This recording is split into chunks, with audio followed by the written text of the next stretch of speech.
Merci à tous d'être là ce soir pour notre cinquième spectacle du week-end. C'est une course, un marathon plutôt. C'est un marathon de spectacle. Et on est très content de vous accueillir à Rouen dans cette grande maladie. On voudrait remercier la mairie de Roinville de nous prêter cette salle qu'on affectionne beaucoup. On aime être ici, c'est notre petit cocon à la fin de l'année. Je voudrais vous dire que l'entrée est libre, mais la sortie peut être payante, bien sûr. Nous avons une superbe casquette. C'est pas un chapeau, c'est une casquette, bon, qui vous attend pour y déposer toutes sortes de chèques, billets et autres pécules, je ne sais pas comment dire. Chèques de carte bleue. Voilà, exactement. Voilà, parce que vos cotisations payent cette personne et d'autres professeurs. Mais voilà, tout ce qui est la technique, Morgane, la régie, la technique, la projection, la captation, parce que vous aurez le droit d'avoir, de récupérer en fait, le film. Donc vous embêtez pas à filmer, c'est filmé par des professionnels, donc vous aurez la possibilité de le récupérer après le film. Voilà. Donc vous embêtez pas à filmer. Et si vous prenez des photos, attention au flash. Et bien éteindre les téléphones. Et je voulais vous dire, oui, la feuille de la préinscription est sur la table à jardin, à cour. Vous pouvez la remplir pour les réinscrire l'année prochaine. Voilà, qu'est-ce que j'ai oublié? Les affiches sont disponibles, elles sont à vendre également au bar. Prix libre, la casquette, tout ça, avec elle. Il y a des tote bags, il y a des affiches à acheter, il y a des bières. Ça va être super. C'est bon, je suis bien. Ok, pour ceux qui ne me connaissent pas, moi c'est Thaïs, je donne des ateliers tous les mercredis depuis 10 ans. J'ai fini ma 10e année, ça y est.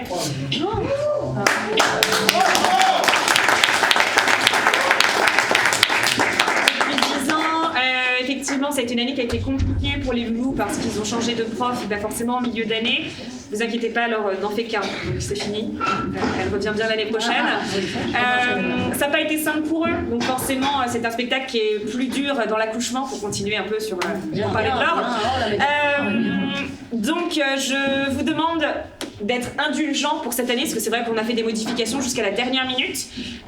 Vu qu'on est toute une équipe, moi je vais aller derrière avec eux pour leur donner de l'énergie, pour les aider, etc. Donc vraiment, voilà, je vous demande toute la bienveillance possible, mais vraiment, ils ont travaillé très dur pour en arriver là, mais c'était pas une année simple pour eux. Mais pas de panique, l'année prochaine, on revient sur une année tout à fait lambda, normalement.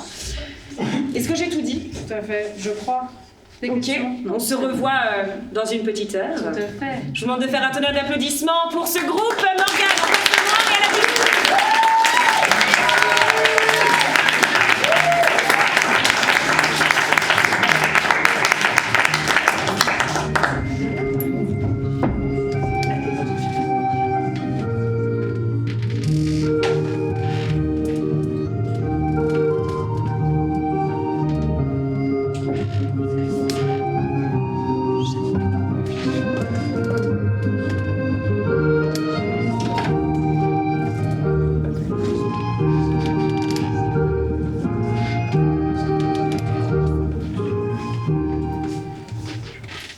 Mesdames et messieurs, bonsoir. Je vous souhaite la bienvenue. L'histoire que je vais vous raconter ici, ce soir, est une histoire extraordinaire. Une histoire des plus extraordinaires que vos rêves. Et pourtant, une histoire vraie. Mais avant de commencer à vous la dire, il faut que je vous parle de moi. Mon histoire commence comme ça. Je connaissais un homme qui n'avait jamais eu d'enfant, ni même de femme d'ailleurs, car il était timide. Cet homme, un jour, se réveilla en pleine nuit dans sa chambre. Comme toutes les nuits d'ailleurs. En ouvrant la porte de sa maison, il se rendit compte que malgré l'hiver, il faisait moins froid à l'extérieur de sa vie qu'à l'intérieur. Il resta donc là un moment, dehors. Cet homme avait perdu tout contact avec les autres et ne voyait plus personne, et c'était un arbre qui était juste planté en face de chez lui. Cet arbre n'était pas fait du même bois que les autres. C'était un arbre maigre, un arbre qui ne servait pas à grand-chose. Comme d'habitude, ce matin-là, cet homme engagea avec cet arbre une sorte de longue conversation, sérieuse mais incompréhensible. Et ce matin-là, il eut même l'impression que cet arbre lui répondait. Une nuit, une tempête imprévisible survola la maison et l'arbre en fut très atteint. L'homme se dit qu'il avait eu beaucoup de chance, mais il était surtout très triste, évidemment, devant un tel spectacle. Ce jour-là, en voyant cet arbre assis abattu, il se mit à réfléchir. Réfléchir. Réfléchir. Réfléchir. Réfléchir. Réfléchir. Réfléchir. Et il prit une des plus grandes décisions de toute sa vie. Son idée était de sculpter à partir de cet arbre quelque chose. Une chose la plus ressemblante possible à un modèle humain et qui pourrait lui tenir compagnie jusqu'à la fin de ses jours. Avec le bois, il sculpta le corps.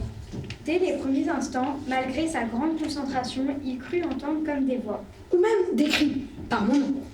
Il crut même ressentir des yeux qui l'observaient parfois. Au bout de quelques jours, il vint au bout de sa créature. L'homme travaillait avec beaucoup de talent et presque du génie. Et il avait l'impression que cette fameuse voix l'accompagnait toujours.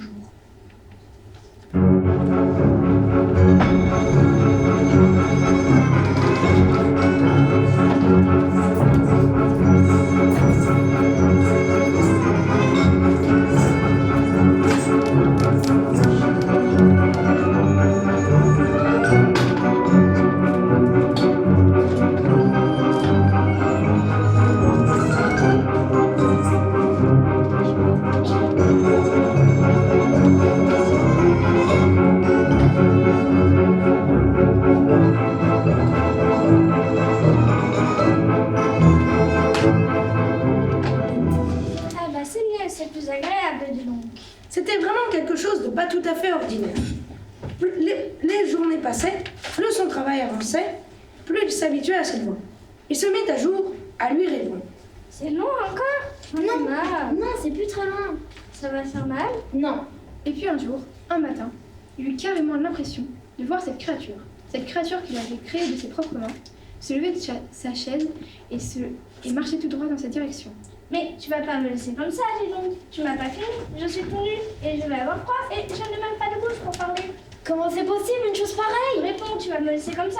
Je sais plus quoi penser. Réponds. Maintenant j'ai faim. Donne-moi à manger s'il te plaît. Je m'excuse de tout mon cœur, mon petit chéri, mais tout est vide ici. Je n'ai vraiment rien à te donner à manger. Mon pauvre, je m'excuse. C'est une catastrophe, comme d'habitude. Je n'ai vraiment rien à te donner à manger.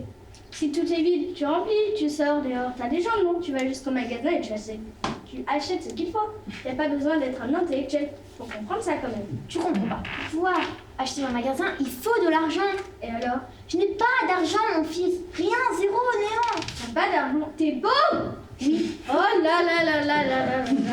Non, alors là, non, c'est pas vrai. C'est pour ça que c'est moche ici, et triste. Je me disais aussi, mais qu'est-ce que c'est moche? Pour les animaux, y a rien. Tu sais, moi, je vais pas pouvoir rester ici. Je vais me tirer une balle, moi. Tu vas pas t'en aller maintenant, je t'ai fait. Je te dénonce si tu me donnes pas à manger immédiatement.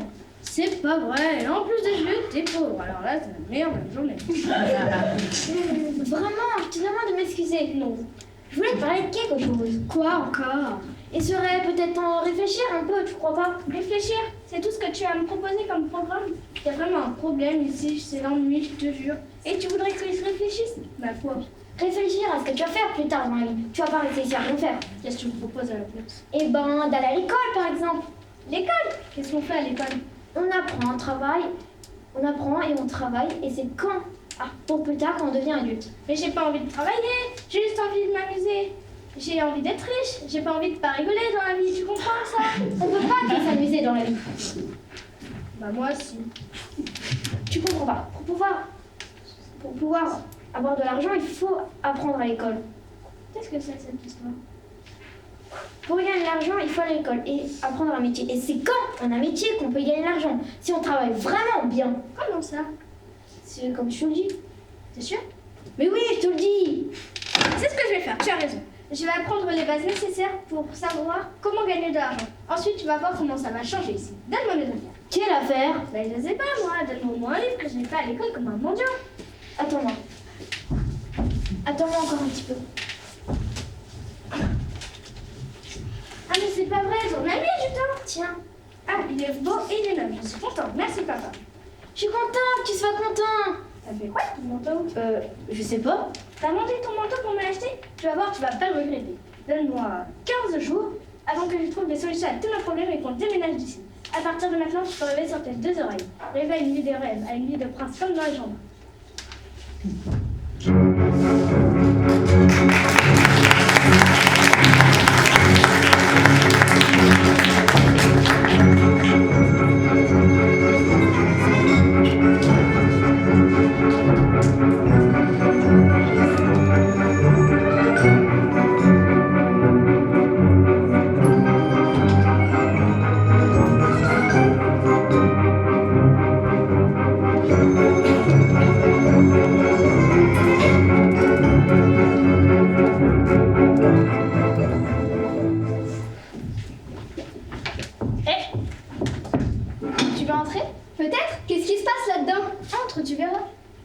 si je peux.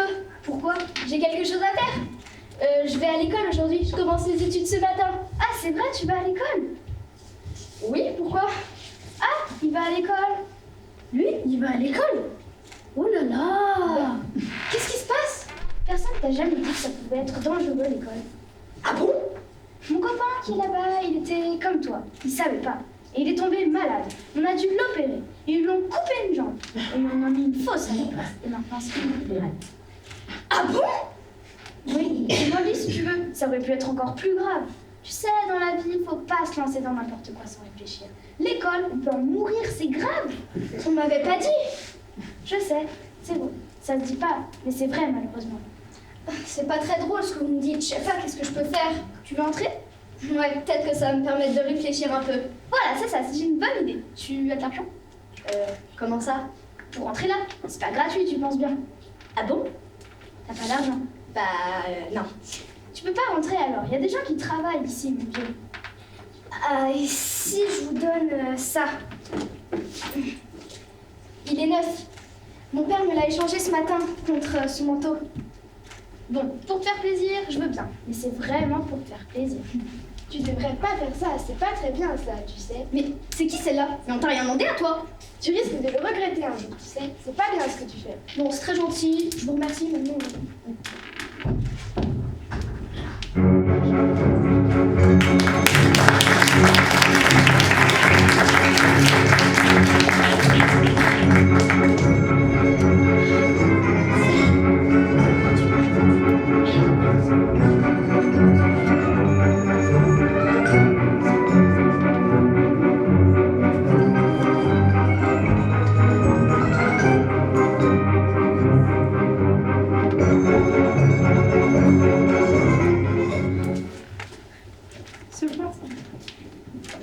Ce Quentin qui n'avait évidemment jamais assisté à un spectacle quelconque de sa vie, Tellement fasciné par la voix et par la beauté.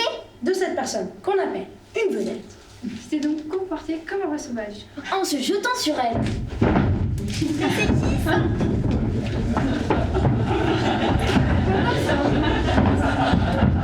On s'est emmené de force dans le bureau du directeur.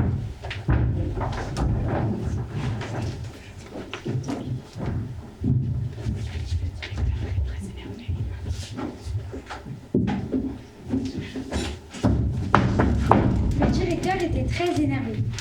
C'était un homme très violent. Le pantin se transforma en véritable torrent de larmes. Au bout de 10 minutes, le pantin, qui s'était un peu calmé, demanda s'il pouvait s'en aller. Il expliqua qu'il n'avait pas de mère, Que son père était un homme très pauvre, qu'il avait dû vendre son manteau pour pouvoir l'envoyer à l'école, et qu'il devait mourir de froid en l'attendant. en entendant ça, le directeur ressentit de la pitié. Il ouvrit le tiroir de son bureau, il prit une liasse de billets qui se trouvait à l'intérieur. C'était une grosse somme d'argent. Rapporte ça à ton père et offrez-vous de ma part tout ce que vous pouvez pour avoir à manger et chaud pendant 1 an.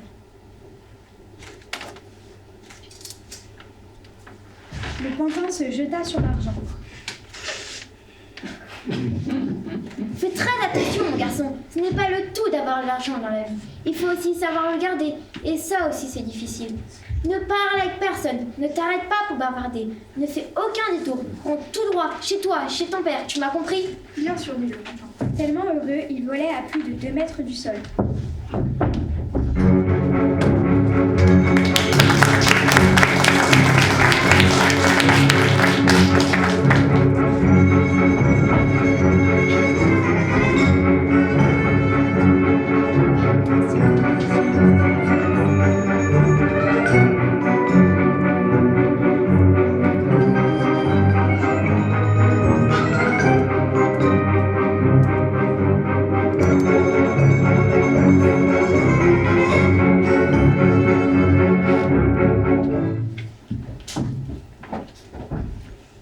Comment est-ce que ça va? Ça va même bien. On s'est dit en le voyant, tiens, il a l'air d'aller drôlement bien lui maintenant. Et on s'est dit, tiens, pourquoi on n'irait pas lui dire après tout? Non. À qui? Ben, à toi. Ah. Bah, c'est vrai qu'avec ce qui m'arrive, ce serait pas normal d'aller mal, mais je sais pas si c'est bien que j'en parle en fait. Sur certaines choses, il vaut mieux garder la discrétion. Tu as entièrement raison. Ouais, surtout sur les sujets qui touchent l'argent. Oui, les sujets qui touchent l'argent. Il faut être très prudent avec l'argent et ne pas en parler comme ça à n'importe qui. Moi, je suis très prudent avec l'argent. Tu as bien raison. Ouais. Par exemple, c'est pas parce que j'ai de l'argent sur moi que je dois en parler comme ça à n'importe qui, comme si ça concernait l'univers dans sa globalité. En plus, j'ai pas de francs 50, hein. J'ai un bon paquet de 5000.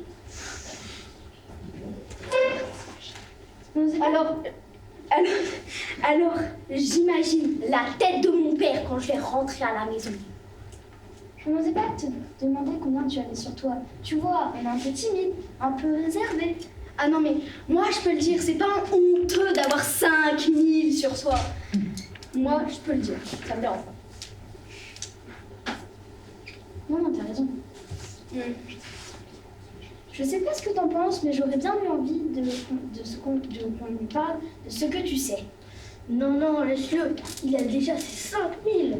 Ça se trouve, ça lui suffit. Et en plus, il doit rentrer chez lui. Bon, on te dit salut alors. Ouais, salut. De quoi vous voulez me parler? C'est seulement qu'on connaît depuis pas très longtemps un moyen très simple de doubler et même tripler l'argent qu'on possède au départ. C'est incroyable votre truc, ça s'appelle comment? Le champ des miracles. Et c'est situé dans le pays des imbéciles. C'est extraordinaire. Et c'est où cet endroit? C'est pas très loin. On pourrait s'y emmener si tu veux. C'est vraiment intéressant. Bah moi, si vous êtes prêts à m'y emmener, je vous dis, on y va. Nous, on est prêts.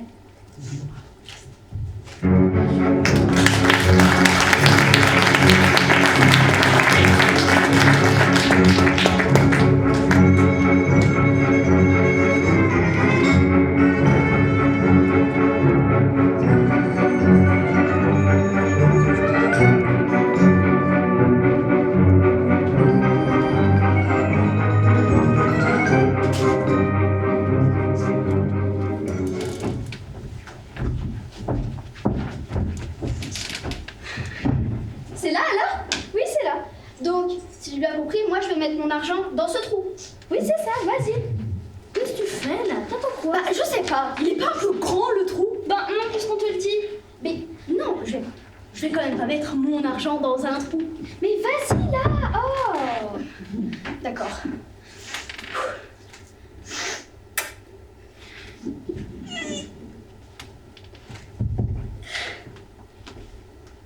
Bon, on y va? Hein? Non? Quoi? Comment ça? On va où? Bah on reste pas là. Bah, non, moi, je reste avec mon argent. Hein. Si tu regardes, ça ne marche pas. Ah, non, vous avez pas compris. Moi, mon argent, je le laisse pas seul. Le principe, c'est de s'en aller, puis revenir. Mais non, mon argent, il reste avec moi. Bon, on y va. Bon, d'accord.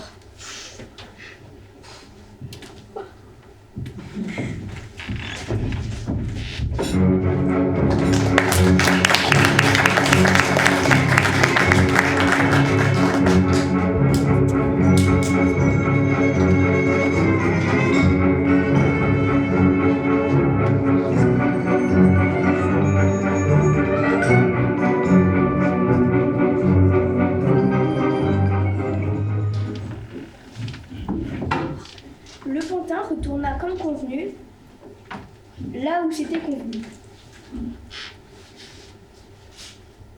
En arrivant, il s'attendait à voir cet arbre tellement merveilleux avec ses branches couvertes de bielles. Première surprise. Il ne vit rien. Mais alors? Il s'installa pour attendre tranquillement. Son cœur battait comme un fou. Le temps passa et il se passa rien. Un jour complet, une nuit complète. Il s'installa, il s'inquiétait, il s'énervait et il commençait à avoir envie de pleurer. Au bout de passage, il se mit à creuser le sol. Son argent avait disparu. Et d'un coup, il comprit. Il comprit, mais un peu tard. Pendant qu'il comptait dans sa tête jusqu'à 10 000, Les deux hommes étaient venus déterrer son argent et le lui prendre.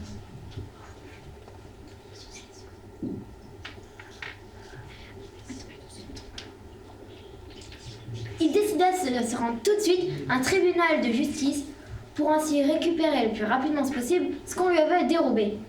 Heureusement qu'il y a la justice dans la vie, se dit-il. Bah alors, heureusement!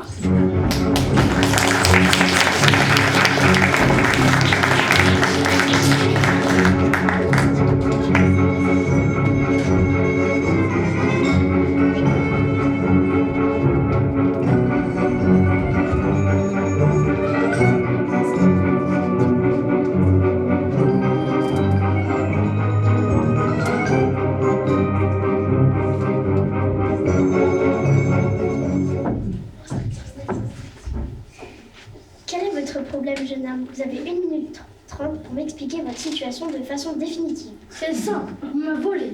C'est incroyable. J'avais de l'argent et on me l'a pris. J'ai très bien compris ce qu'on m'a fait. Et je connais les personnes en plus. Il n'y a plus qu'à faire ce qu'il faut. Dans ce cas, ça va être un peu plus simple. Oui, c'est extrêmement simple. On a abusé de ma gentillesse. C'est horrible. J'ai même pleuré tellement ça me fait du mal. Je comprends très bien ce qui s'est passé. Il n'y a pas besoin de me faire un dessin supplémentaire. Vous êtes une de ces innombrables victimes de la société. La question est, messieurs, emmenez-moi ce jeune homme qui a été trompé, sali et surtout lâchement atteint dans son innocence. Cette jeune personne qui est une des plus malheureuses victimes qui m'a été donnée de voir depuis longtemps.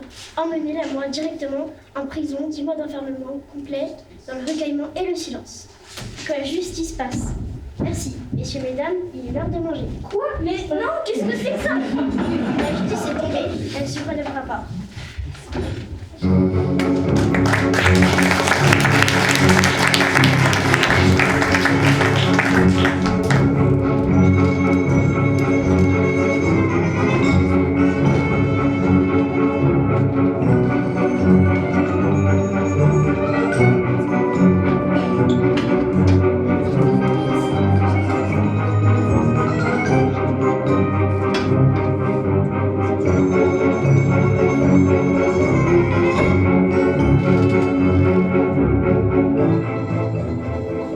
S'il y a bien quelque chose que je serais incapable de vous expliquer, c'est bien ça.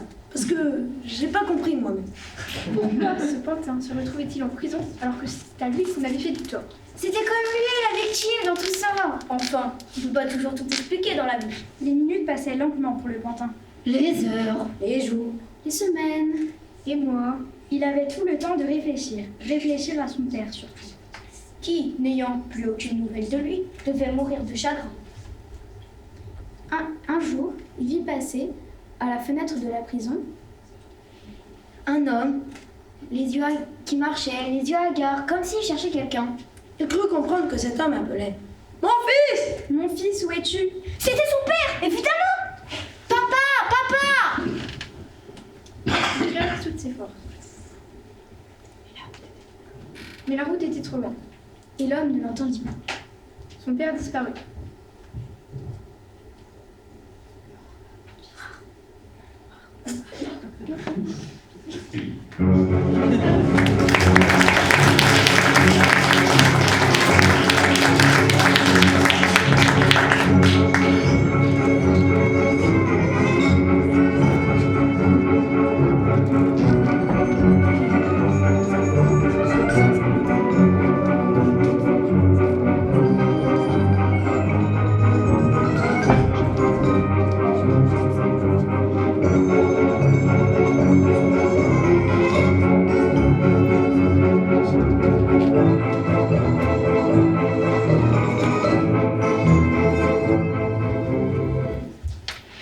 Bonsoir.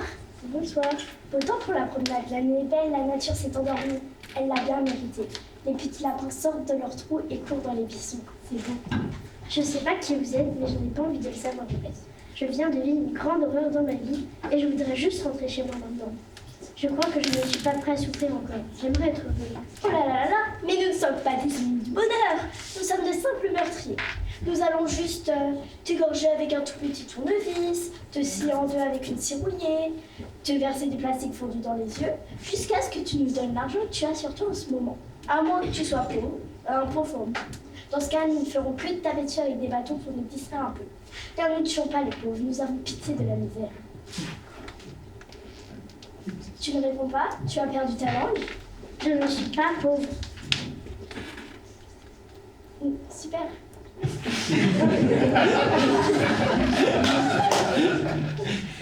Non. Vous avez une mauvaise vue de jeunesse, c'est tout à fait le contraire. J'ai été élevée dans un manoir avec une femme de chambre particulière. Mes parents ont fait fortune dans la vente du champagne. J'ai vécu dans la soie et la musique classique. Actuellement, je suis en voyage d'affaires et je vous le redis, je ne supporterai pas très longtemps pour qu'on me prenne pour ce que je ne suis pas. Tu as de l'argent sur toi donc. Qu'est-ce que vous croyez? Nous en sommes ravis. Excuse-moi, Timothée, je ne comprends pas qu'étant donné la situation, tu mentes de cette manière à ces gens. C'est ta vie qui est en jeu. Vous la connaissiez celle-là? On ne l'avait pas vue avec vous. Pourquoi est-ce que tu ressens le besoin de mentir? C'est ridicule. Pourquoi est-ce que tu ne leur dis pas tout simplement la vérité? Le peu d'argent que tu as eu dans ta vie, tu te l'es fait voler. Il y a presque 1 an. Tu es pauvre et ta famille aussi. Ton père, s'il t'entendait, ça lui ferait de la peine. Non mais écoutez-la, ça va pas bien la tête? Faut se faire soigner toi, dis donc. Dégage de ma vue, tu me prends pour quelqu'un d'autre. Je vais te laisser, Pinocchio, si tu le veux, mais réfléchis. Excusez-vous, on vous dérange? Tu vas te faire tuer par ces individus simplement parce que tu ne peux pas reconnaître ce qui est vrai, tu ne peux pas dire la vérité, dire que tu n'as pas d'argent, que tu es pauvre. Mon pauvre Pinocchio. Je ne suis pas la personne que vous dites. Sortez-la maintenant, c'est une folle qui me suit partout. Bon, tu as de l'argent ou tu n'en as pas? Je suis riche et je vous écrase tous avec mon compte en banque. Tu as de l'argent, donne-le. Non. Alors nous allons nous occuper de toi. Je n'avais jamais vu ça. Quelqu'un mentir jusqu'à en mourir. Je ne suis pas pauvre, je ne mens pas. Éteins la lampe. Je n'aime pas voir la couleur du sang. Je sors les couteaux. Alors adieu, Pinocchio. Au secours, à l'aide!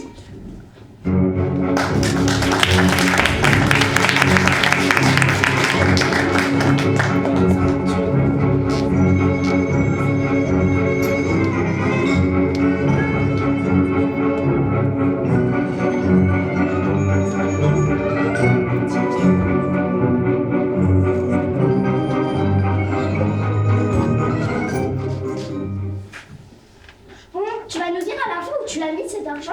Jamais. Ça fait 3 heures qu'il a accroché, là. Tu vas voir, on va serrer la corde jusqu'à ce que tu nous craches l'endroit où tu as mis ton argent. Jamais. Il est increvable.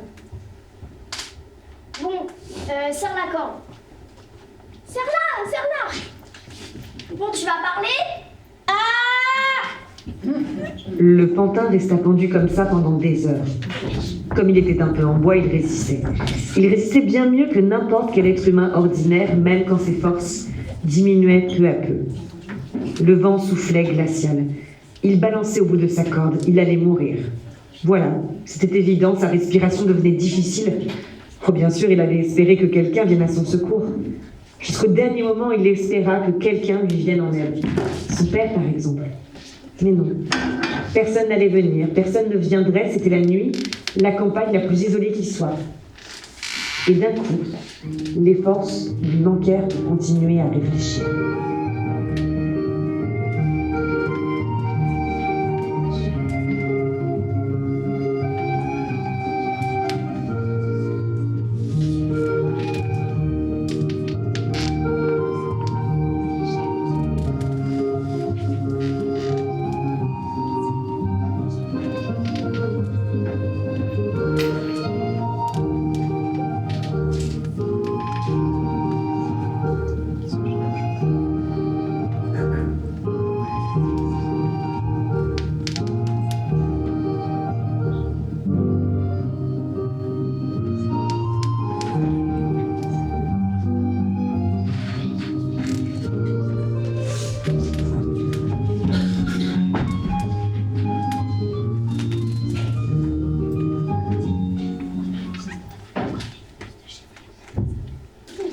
Je suis mort. Je suis chez les morts, c'est ça? Qu'est-ce que tu en penses? Mais je vous connais, vous? Vous êtes malade comme ça vous va bien ces petites roses. Je suis heureuse que tu sois encore en vie. Moi aussi, vous m'avez sauvé la vie. J'ai eu pitié de toi, Pinocchio. Moi aussi, j'ai eu pitié de moi, madame. Reste allongé, tu dois te reposer, car tu n'es pas encore sauvé définitivement. Heureusement que tu n'es qu'un pantin d'ailleurs. Un vrai petit garçon n'aurait pas survécu. Pendu à un arbre pendant des heures, il serait mort. On est fort, nous, les pantins. Il faut être très fort même pour supporter tout ce que tu vis depuis un an. Depuis un an, madame, je vis l'enfer. J'ai la chance contre moi, mais ça m'a changé. Tu n'as pas de chance, c'est vrai. Mais rien de tout ce qui t'est arrivé ne se serait produit si tu étais allé à l'école comme tu l'avais promis à ton père. Tu ne réponds pas, tu as perdu ta langue. J'ai mal à la tête. Tu sais que ton père est vraiment très malheureux de ne pas savoir où tu te trouves en ce moment. Il est parti à ta recherche, tu le sais, et il est désespéré. Je m'en fous. Ah bon? Je n'ai pas de père. Ah bon, c'est vrai ça? Je ne mens jamais. Ah bon? J'étais pourtant entendu mentir l'autre jour en prétendant que tu avais de l'argent. Et alors, c'est la vérité. Je suis riche. Ah, mais qu'est-ce qui m'arrive? Qu'est-ce qui se passe? Je ne sais pas. Est-ce que tu es sûre que tout ce que tu me dis est vrai? Mais je sais ce que je dis quand même. Aïe, aidez-moi, au secours. Il faut arrêter de mentir, c'est tout simple. Ça fait mal en plus. Alors il faut arrêter, c'est tout. Oui, c'est bon, voilà, je vais arrêter. Je veux revoir mon père, même s'il est pauvre. Bon, alors je vais voir ce que je peux faire pour toi. Oui, mais dépêchez-vous, hein. Mais est-ce que tu me promets que tu arrêteras de mentir et de faire n'importe quoi? Je le jure. Je le jure. Dépêchez-vous. Dis-moi, Pinocchio, est-ce que tu n'aimerais pas devenir un vrai petit garçon un jour?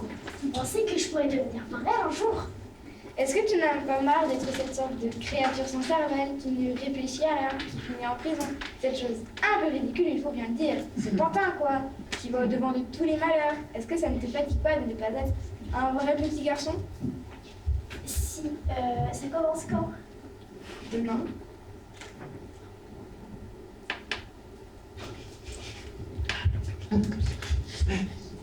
Mesdames et messieurs, il est l'heure de vous poser une question sérieuse. Voilà. Quand on est papier, est-ce qu'on peut devenir du fer? Et inversement. Quand on est caillou, est-ce qu'on peut devenir une fleur? Une fleur peut-elle se transformer en caillou? Vous voyez ce que je veux dire?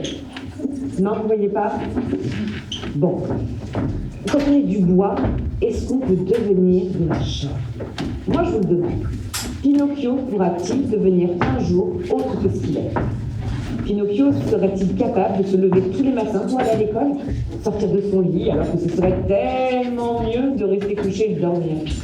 Sera-t-il capable de ne pas répondre au professeur si on lui fait des reproches ou de ne pas embêter ses camarades de classe? Est-ce que vous croyez ça? Aujourd'hui, plusieurs mois ont passé, vous allez avoir la réponse. Même si je crois que vous avez déjà votre petite idée, n'est-ce pas?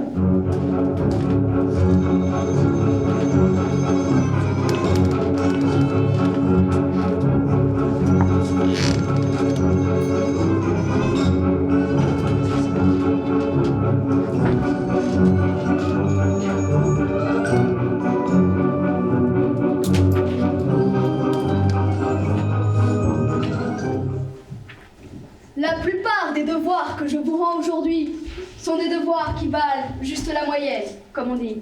Et c'est triste, triste à en pleurer. Mais il y en a un parmi vous qui a su dépasser, je crois, toutes les limites permises ou autorisées dans le cadre de cet établissement. Ce personnage m'a remis ceci. Voici le devoir dans l'état exact dans lequel il m'a été rendu. À cet individu qui se reconnaîtra, je l'invite à venir le chercher de la manière dont il le mérite. Sous le regard de tous. Oh. Je vois que le personnage aime l'anonymat, la discrétion. Je vais donc passer au meilleur pour nous remonter le moral. Et c'est vers toi, Pinocchio, que je me tourne pour t'adresser mes félicitations et mon admiration reconnaissante devant tant de progrès. Merci, Pinocchio. Ah, juste, j'aurais aimé que tu me précises une des réponses à ton contrôle. Racine carrée de 7 millions divisé par 7 plus 5. 25. C'est exactement ça, Pinocchio. Merci, merci beaucoup. Embrassez-vous, le Pinocchio, il est amoureux. Qui a dit ça? Je vois donc que personne n'a compris ce que je raconte. En quelle langue dois-je vous le répéter? Dites-le moi, en quelle langue dois-je vous le répéter? Pétez, monsieur, pétez-le alors. Pétez-le dans la langue. Ça suffit! Que cette personne qui parle se dénonce immédiatement! Que cette personne qui parle se dénonce immédiatement. Ah, c'est vous, évidemment! Ah, c'est vous, évidemment. Sortez, immédiatement! Sortez, immédiatement. Sortez! C'est la dernière fois que je me le répète. Sortez, c'est la dernière fois que je me le répète. J'appelle le directeur! J'appelle le directeur, j'ai son 06. Ta place est en prison! Ta place est en prison. C'est bon, ça y est, vous avez fini votre numéro. On peut remplacer. On n'en peut plus de vous. On en a marre, ça suffit. On s'ennuie, on meurt quand on vous écoute. Sortez immédiatement! Ouais, je vais sortir. Oui, je vais partir. Là, tout de suite, dès maintenant. Et je vais m'en aller tellement loin. Il y en a qui veulent venir. Pinocchio, on m'avait dit tellement de bien à ton sujet. Tu m'as déçu, mon vieux. C'est rien de le dire. Sortez maintenant! Bon, tant pis. Avant, je vais vous montrer comment il faut s'y prendre pour vraiment intéresser les gens dans la vie. D'abord, il faut mettre un peu plus d'énergie et d'entrain dans le corps. Arrêtez! Les autres, restez assis! Ensuite, il faut mettre un peu plus d'entrain et d'énergie dans la voix. Bon, pas qu'un autre t'arrête. Stop!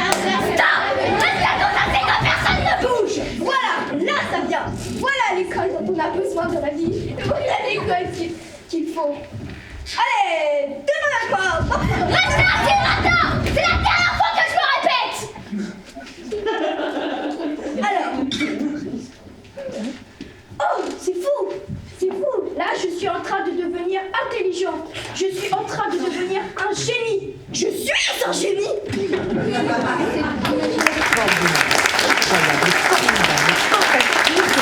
Merveilleux, inimaginable, stupéfiant. Non seulement le pantin était devenu doué pour les études, et particulièrement pour les mathématiques, non seulement il était devenu intelligent, mais quoi qu'il puisse se passer autour de lui, malgré toutes les tentations, malgré toutes les occasions qu'il aurait pu avoir de flancher, malgré toutes les bonnes raisons qu'il aurait pu trouver de ne pas tenir ses promesses et de tout abandonner, de tout envoyer balader, eh bien non. Non, non, non, non, non, il tenait bon, il résistait, il ne flanchait pas. Ah, comme un miracle. Moi je vous le dis, un vrai miracle.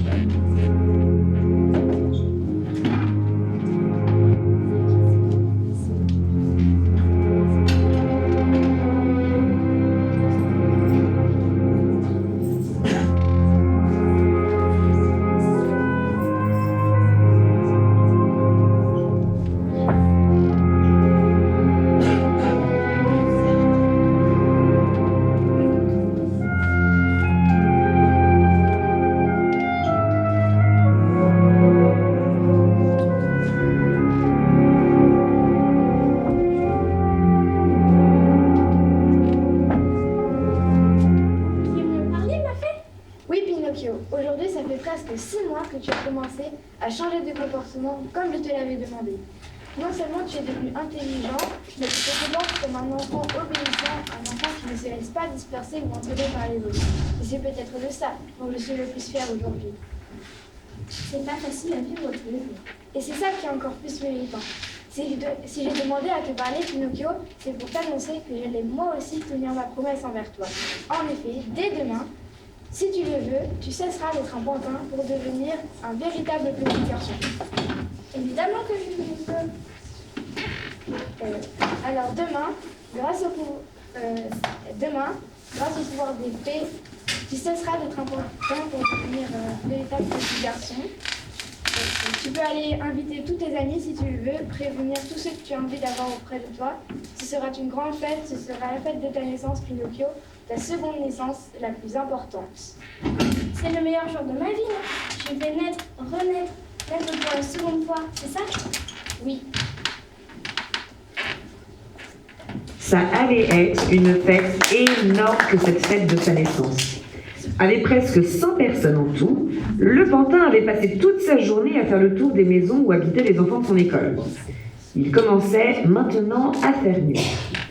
Le seul problème, c'est que le pantin n'arrivait pas à trouver un des enfants qui était sans doute le plus important à ses yeux. L'enfant qu'il préférait dans le fond, même si ce n'était pas le meilleur des exemples, on peut dire. Il le cherchait partout et il ne le trouvait pas.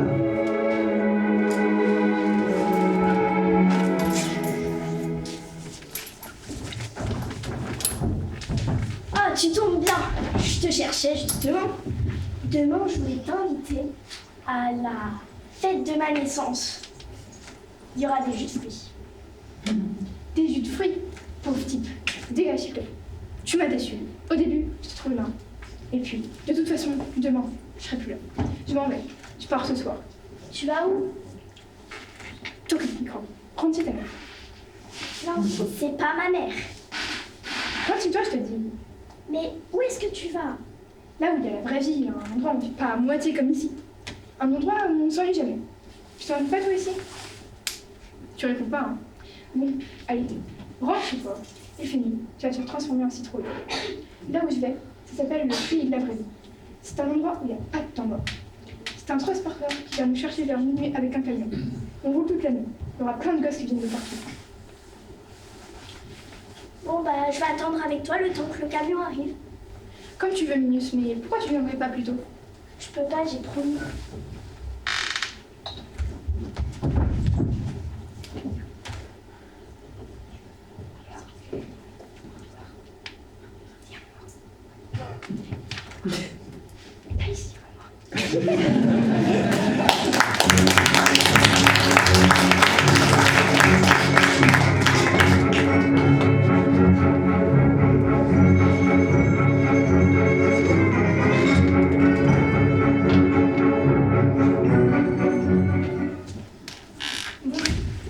Salut la cloche, couche-toi de bonne heure et oublie pas de te brosser les dents. Ouais, salut. Non, attendez. Quoi, attends quoi? Non, je sais pas. Tu veux venir? Dépêche-toi. Hein. Je sais pas. Bon bah viens pas alors, allez salut. Non, attendez. Quoi? En fait, je sais pas si je peux. Bah bon. Viens pas alors. Ok, salut. Salut. Non, attendez, je viens, j'arrive, c'est bon. Ok, tu viens, merci. Enfin. C'était un endroit qui ne ressemblait à rien de connu. Un endroit tellement incroyable qu'on pouvait même se demander si on ne rêvait pas. Le pantin, ainsi que tous les enfants qui l'accompagnaient, n'avaient jamais connu un tel bonheur de toute leur vie. Cette vie dura plusieurs semaines. Jamais un seul instant, ils ne s'ennuyaient. C'était selon la loi de ce pays la seule chose formellement interdite. L'ennui. S'ennuyer, ou pire, ennuyer les autres. Il n'y avait que quand ils dormaient qu'ils ne faisaient rien, à part rêver bien sûr. Et puis un matin, au bout de plusieurs mois donc de cette vie-là, un matin, le pantin et son ami se réveillèrent. Se réveillèrent, comme chaque matin, dès le premier rayon de clarté, alors qu'il faisait presque encore nuit.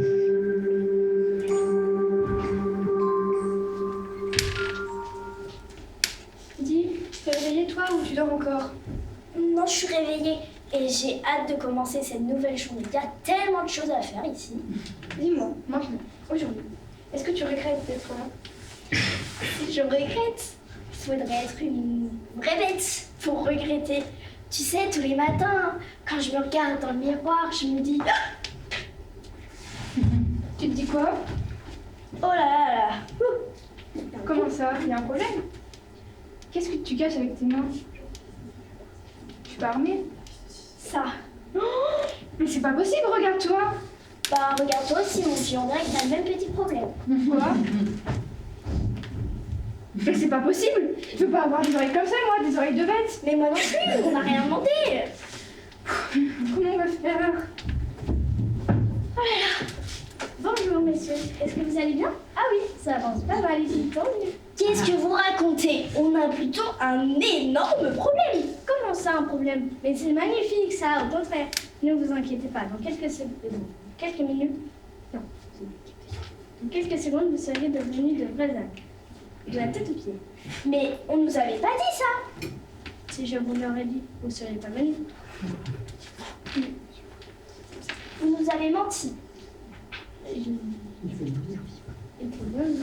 Vous êtes un dégueulasse. c'est simplement un petit commerçant, moi, c'est tout. Je vends des ânes et il y en a qui vendent des voitures. Vous aviez l'air si gentil. Dans le commerce, le sourire, c'est essentiel.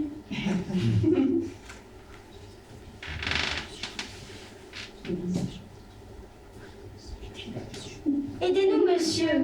Bon, allez, je vous laisse. Je reviens dans 1 heure quand vous serez complètement terminé. Je vous brosserai le poil avec une belle brosse et tout en amour jusqu'à ce que vous deveniez brillants comme des bijoux. Ensuite, nous irons voir les clients. Soyez sages maintenant. Non, monsieur, aidez-nous.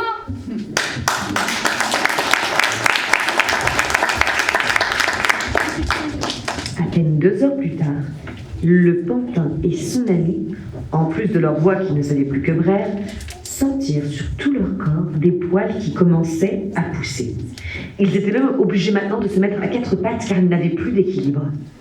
Ils étaient devenus des ânes, des bons gros ânes.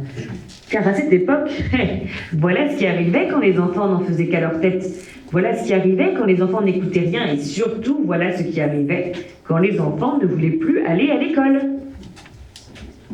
Le pantin, qui était donc devenu un âne ressemblant à tous les autres ânes, fut vendu à un directeur de cirque qui l'avait trouvé tout à fait apte pour le dressage. Car après tout, c'était une bonne bête, une bête docile, et le directeur pensait en faire une véritable bête de scène. Le plus dur pour le pantin, c'était d'avaler pour lui tout ce foin, cette paille et l'herbe qu'on lui servait en guise de nourriture matin et soir. Il n'arrivait pas à l'avaler et encore moins à la digérer, il détestait ça. Le directeur s'attendait à faire un triomphe avec son âne savant. Et arriva le jour du numéro tant attendu. Mais malheureusement, le pantin ne savait plus rien faire du tout de ce qui était prévu. Catastrophe, ce fut un vrai cauchemar pour le directeur. Le directeur décida de se débarrasser de cet âne qui n'était bon finalement qu'à manger de la paille qu'il ne voulait même pas manger. Arrivé près d'une petite falaise, il lui accrocha une corde à la patte pour pouvoir jeter plus aisément l'animal. Puis, il le poussa dans le vide. À moitié assommé par le choc, l'âne s'enfonça dans l'eau.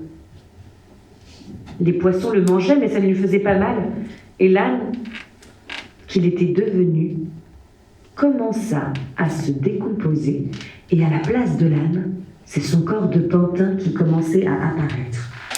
Plus les poissons le grignotaient, plus le pantin revivait. Bientôt, il se retrouva comme avant, retira la corde qu'il avait au pied et remonta à la surface. Il vit une sorte d'objet qui flottait, une sorte de grosse bouée. Il monta dessus. Il était sauvé. C'était comme un miracle. Plusieurs heures passèrent et il se demanda ce qui avait bien pu se passer. Était-il mort? Il ne sentait rien de particulier. Enfin, si, il sentait le poisson. Ah oui, ça sentait le poisson. Au bout de quelque temps, le pantin comprit qu'il devait se trouver à l'intérieur d'un animal, d'un monstrueux animal aux dimensions gigantesques. Il se mit à marcher dans le ventre de l'animal pour ne pas pleurer. Alors, il crut apercevoir une petite lumière.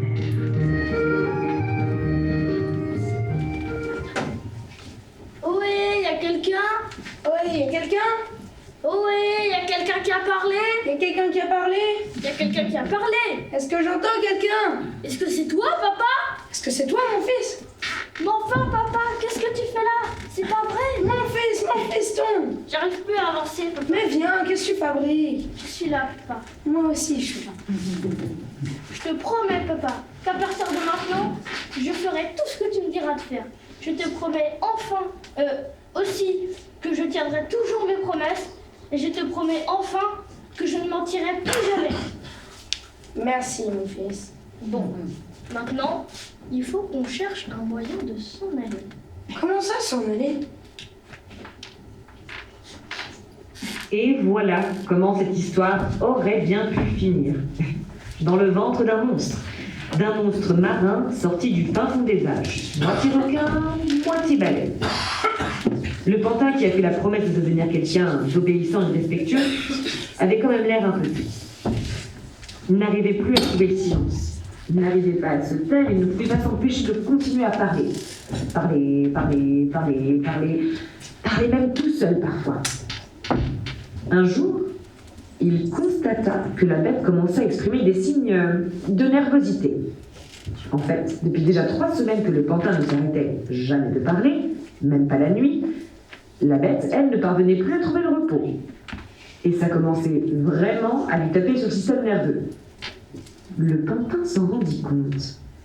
Et après 1 mois, où il parla, sans jamais s'arrêter 1 minute, la bête, à bout de nerfs, complètement épuisée, écœurée, fit un gigantesque rot. Une sorte de renvoi comme un vomissement qui projeta le père et son fils à plus de 100 mètres sur la mer. Incroyable. Et c'est ainsi que le pantin, grâce à sa ruse et à un de ses principaux défauts, le bavardage, réussit à trouver le moyen de se faire expulser du ventre de la bête.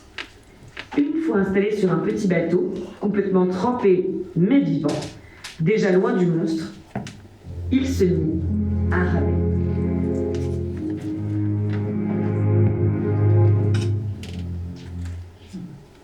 Je vais m'occuper de toi, mon petit papa.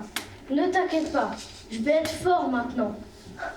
Juste, je devais te dire quelque chose d'important. Je vais pas être exactement comme tu le désires. Je vais être encore mieux. Tu verras.